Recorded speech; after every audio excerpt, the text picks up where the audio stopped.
Avoidance gets a bad rap. We like to treat it as a character flaw, something weak or lazy, immature, but I think it's worth looking at how we've gotten so good at it. If you think about avoidance, it's rarely accidental. It's actually quite practiced. It's refined. It's been turned into an art form. And often avoidance works. Well, at least for a while. Avoidance gives us space when things feel too close. It gives us time when things feel too rushed. It gives us distance from truths that we're not quite ready to hold. And that's the payoff. That's the benefit. But then there's also a cost as well.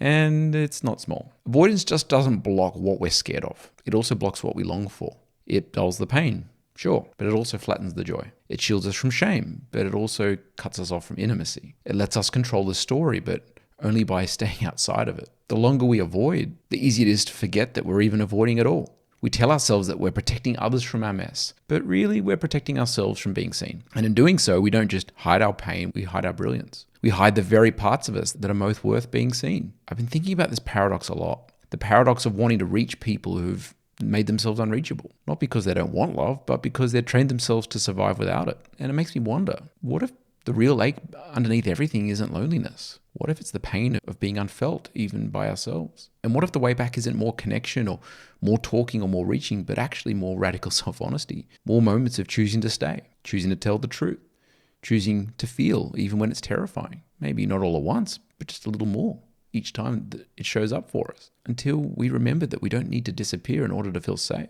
That's the practice that we're building in our community. It's not about more performance and perfection, but radical self-honesty. It's a space where we get to stop avoiding ourselves, where we can meet the challenges of life with peace and power and purpose. If this is something that's interesting to you, if you're ready to meet more of yourself honestly, to make changes that have felt impossible to make and be met by others who are doing the same, then you're welcome here. I look forward to seeing you inside.